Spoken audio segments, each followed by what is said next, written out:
2,000 Israeli Air Force personnel became victims in the Israel-Syria conflict. Watch the full video. Hello everybody. At 3:17 a.m. local time, the people of Aleppo were roused not by the call to prayer, but by thunderous explosions shaking the foundations of their homes. Seconds later, the sky turned crimson, like hell itself had erupted overhead. One blast after another echoed, while the roar of fighter jets streaked across the distance, too fast to be seen by the naked eye. Israel had initiated something far greater than a mere military operation. The airstrike came suddenly, without warning. The target was clear: Syrian military facilities suspected of being transit points for Iranian weapon supplies to proxy militias like Hezbollah and other Shia armed groups. But the toll was more than just weapons.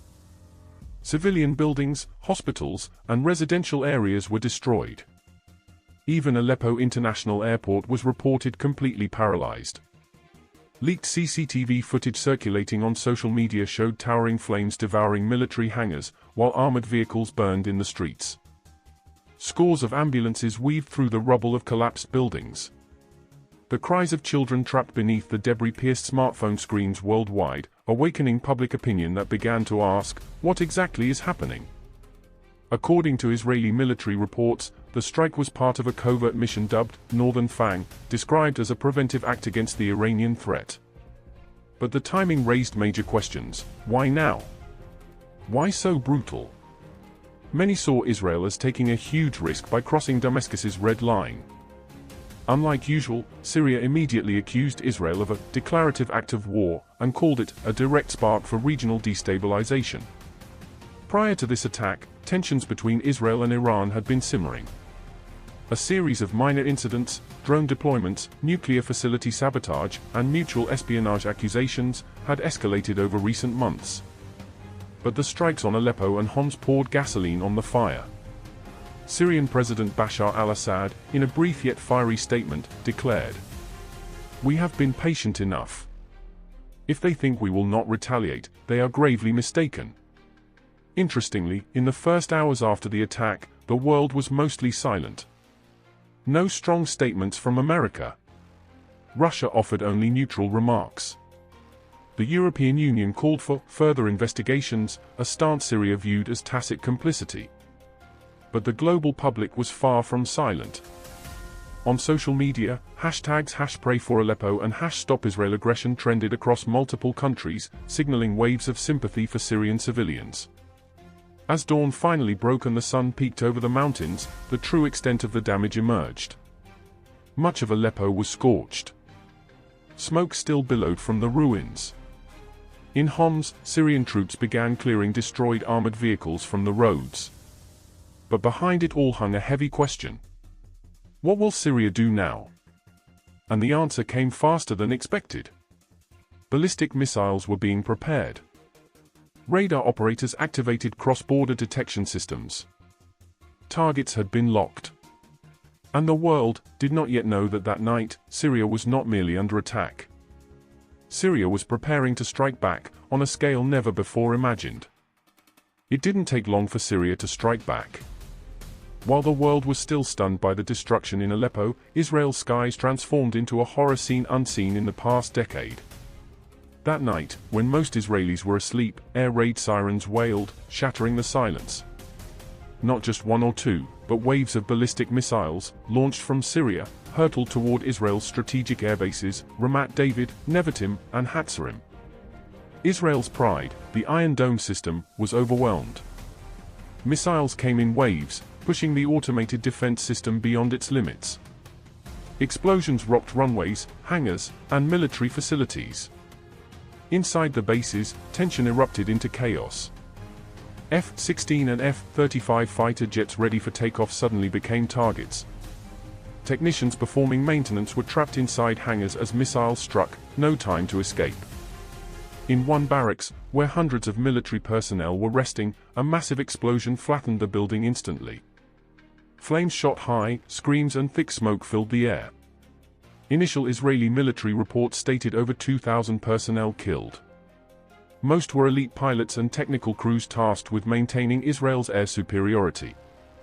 This was the largest single attack loss since the Yom Kippur War in 1973. In Israel's military command room, the atmosphere turned grim. The Prime Minister called an emergency meeting with top generals. A brief address was broadcast nationwide. "We are facing an unimaginable attack. This nation will respond with full force." Yet beyond military tension, shock and deep grief engulfed Israeli society. Sirens wailed through the night, forcing thousands into underground bunkers. Many families lost loved ones, pilots, technicians, even nurses serving at the airbases. Meanwhile in Damascus, Syrian officials greeted news of the successful strike with victory propaganda. A military spokesperson issued a stern statement. "This is a harsh warning to our enemies. We know how to retaliate and will not stop until Israeli aggression ends."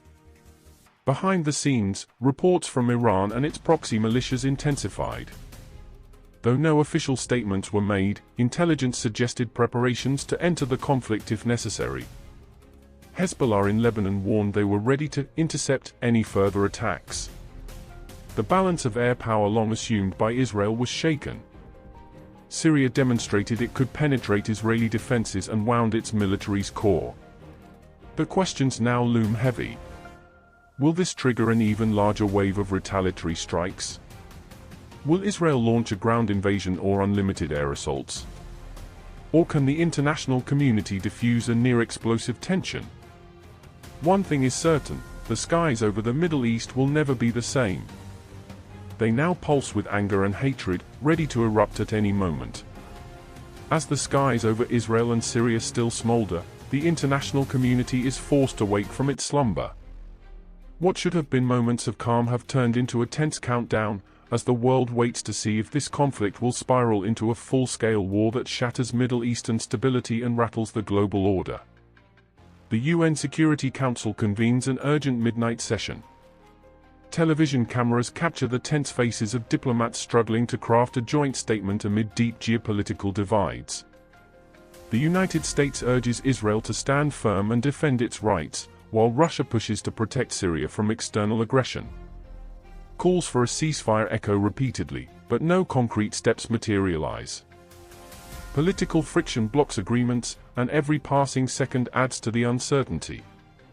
The United States quickly deploys additional aircraft carriers to the eastern Mediterranean, signaling military support for Israel. The US President declares, "We stand steadfast with our ally Israel against this unacceptable aggression." Meanwhile, Russia, Syria's main ally, warns that any further intervention by other countries will be deemed a direct interference, capable of triggering wide-scale confrontation.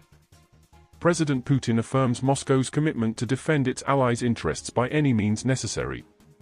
Though no official statement has come from Iran, intelligence sources indicate Iran's proxy militias in Iraq and Lebanon are preparing for escalation. Hezbollah, known as a powerful military force in Lebanon, announces troop mobilizations to Israel's border with a heavily threatening message. Border tensions soar, with increased military patrols and large-scale war exercises sending a clear signal of readiness to respond if further attacks occur. The ongoing conflict rattles global energy markets. Oil prices surge sharply, surpassing levels unseen in years. Global stock markets wobble, and major companies cancel operations or withdraw from the Middle East region. Economists warn, if the war expands, its ripple effects will deeply impact daily lives worldwide, from fuel costs to food and medicine supply chains. Amid the complex geopolitics, civilians on both sides suffer the most.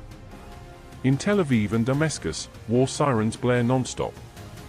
Thousands flee to shelters, shops stand empty, and fear permeates the air. International humanitarian organizations begin sending aid, but access to conflict zones remains extremely limited. Many wonder how long civilians can endure before the war turns into a full-blown humanitarian disaster. Political and military analysts agree, if no concrete peace moves emerge within the next 48 hours, the world will witness the onset of full-scale war. And if that happens, the Middle East will not only burn, it could drag major powers into an even broader vortex of conflict. The question now is no longer, will war happen, but rather, how much destruction will this war bring? War is at the doorstep. The world waits for a miracle, for reason to overcome rage. But in politics and warfare, miracles are never guaranteed.